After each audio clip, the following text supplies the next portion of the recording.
রাধে রাধে সবাইকে, আমি রেশমি। সবাই কেমন আছো? আশা করছি সবাই খুব ভালো আছো। তো আজকে আমি একটা নতুন রেসিপি নিয়ে চলে এসেছি। রেসিপিটার নাম চটপটা টমেটো। তো দেখো, প্রথমে আমি কড়াইতে অল্প তেল দিয়ে তাতে কালো জিরে আর লঙ্কা ফোড়ন দিয়ে দিচ্ছি। কাঁচা লঙ্কা দিয়েছি, শুকনো লঙ্কা দিলেও দেওয়া যায়, বাট আমি কাঁচা লঙ্কা দিয়েছি। কাঁচা লঙ্কা দেওয়ার পরে তেলে যখন একটু হালকা গরম হবে, তারপরে দিয়ে দেবো রসুন। আর রসুনটাকে আমি ছুরি দিয়ে কুচি কুচি করে কেটে নিয়েছি। তোমরা চাইলে গ্রেটও করে নিতে পারো, বাট এরকম কুচি করে দিলে ফ্লেভারটা বেশি ভালো লাগে, সেই জন্য আমি এরকম কুচি করে দিয়েছি। দিয়ে এবার এটাকে ভালো করে নাড়বো।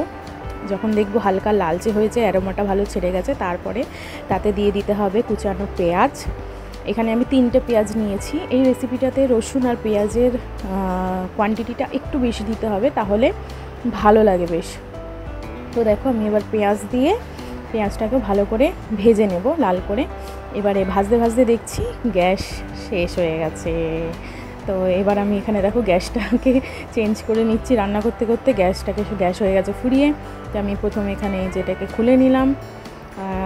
খোলার পরে এবারে অন্য সিলিন্ডার আনলাম, এনে এটাকেও খুলে নিচ্ছি। খুলে এবারে আমি গ্যাসের মুখটাকে, ওটাকে কী বলে আমার ঠিক মনে পড়ছে না, ওইটাকে এবারের মধ্যে লাগিয়ে নিতে হবে। তো দেখো, এই রান্না করতে করতে গ্যাস শেষ হয়ে গেলে না ভীষণ অসুবিধা হয়, আর রাগও হয়। কাজের টাইমে যদি এরকম অকাজের কাজ চলে আসে, খুব মাথা গরম হয়ে যায়। তো দেখো, আমি এখানে এই গ্যাসের এটাকে লাগিয়ে নিলাম, লাগিয়ে এবার চাবিটাকে অন করে নিলাম, নিয়ে এবার আমি গ্যাসটাকে জ্বালিয়ে নিচ্ছি। এই যে গ্যাস জ্বালানো হয়ে গেল। আবার আমি কড়াইটাকে গ্যাসের মধ্যে বসিয়ে দিচ্ছি। আর ফ্লেমটাকে কিন্তু লো টু মিডিয়াম রাখলেও হয়, হাই দিলেও হয়। আমি হাই দিয়েই করছিলাম, কারণ ভীষণ তাড়া থাকে, তো ওই জন্য তাড়াতাড়ি করে করছিলাম। যদি তোমরা চাও তো মিডিয়াম টু লো ফ্লেম দিয়েও করতে পারো। মিডিয়াম দেওয়াটাই বেটার, বেশি হাইও না বেশি লোও না। তারপরে দেখো, পেঁয়াজটা হালকা ভাজা হয়ে গেলে এর মধ্যে দিয়ে দিচ্ছি নুন, সামান্য পরিমাণ হলুদ। দেওয়ার পরে এবার এটাকে আমি আবার ভালো করে নেড়ে নিচ্ছি। আর তেলটা একটুখানি বেশি দিলে ভালো হয়, কারণ চাটনি টাইপের রেসিপি তো এক ধরনের, একটু তেল দিলে ভালো লাগে। তো দেখো, এই যে আমার পেঁয়াজ আর রসুনটা লঙ্কাটা ভালো মতো ভাজা হয়ে গেছে। এবার এর মধ্যে দিয়ে দিচ্ছি টমেটোটাও পরিমাণ মতো। টমেটোর কোয়ান্টিটি বেশি হলে পেঁয়াজ রসুনের কোয়ান্টিটিটাও বেড়ে যাবে, আবার টমেটোটা কম হলে পেঁয়াজ রসুনের কোয়ান্টিটিটাও কমে যাবে। তো এখানে আমি দেখুন ভালো করে ভেজে নিলাম। ভেজে অল্প একটু জল দিয়ে দিচ্ছি, কারণ টমেটো তো সেদ্ধ হতে সময় লাগে, আর পুরো ভেজে যদি করতে যাই তাহলে প্রচুর পরিমাণ তেল দিতে হবে। তো আমি এখানে অল্প একটুখানি জল দিয়ে দিচ্ছি।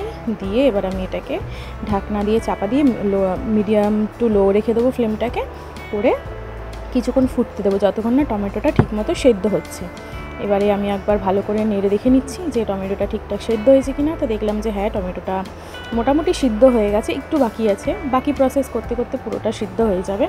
তো আমি এখানে ভালো করে হাতার খুন্তি দিয়ে এটাকে ভালো করে একটু নেড়ে নিচ্ছি, আর দিয়ে দিচ্ছি একটু চিনি। আর হ্যাঁ, আরেকটা জিনিস বলে রাখি, এই রেসিপিটাতে টমেটোটা যেহেতু খুব টকটক ভাবের হয়, তো একটুখানি চিনি দিতে হবে যাতে টেস্টটা ব্যালেন্স হয়ে যায়। এবার আমি এটাকে ভালো করে মিশিয়ে নিচ্ছি, আর মিশিয়ে এবার আমি এটাকে কিছুক্ষণ হতে দেবো, যতক্ষণ না জলটা পুরো টেনে যাচ্ছে। এবারে দেখো, জলটা এখানে পুরো টেনে গেছে। টেনে আমি আবার একটুখানি টেস্ট করে দেখেছিলাম যে একটু নুন চিনি কম ছিল বলে আমি আবার নুন চিনিটা ঠিকঠাকভাবে দিয়ে দিলাম। তোমরাও তাই করবে।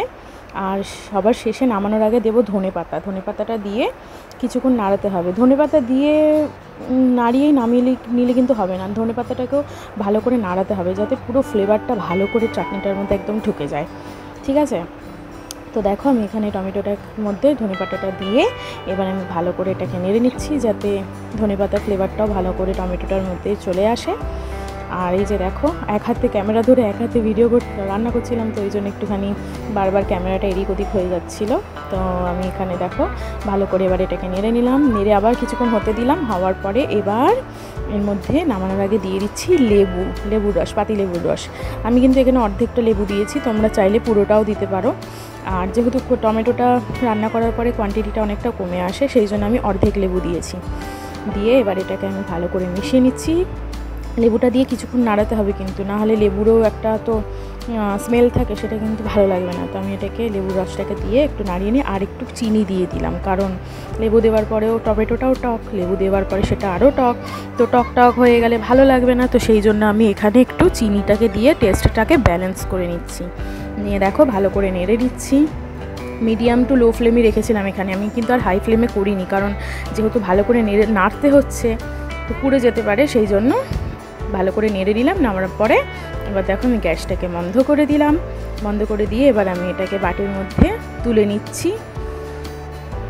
স্টিলের বাটিতেই তুলেছি, তোমরা চাইলে কাঁচের বাটিতেও তুলতে পারো, কারণ ডেকোরেশনের জন্য ভালো লাগবে দেখতে।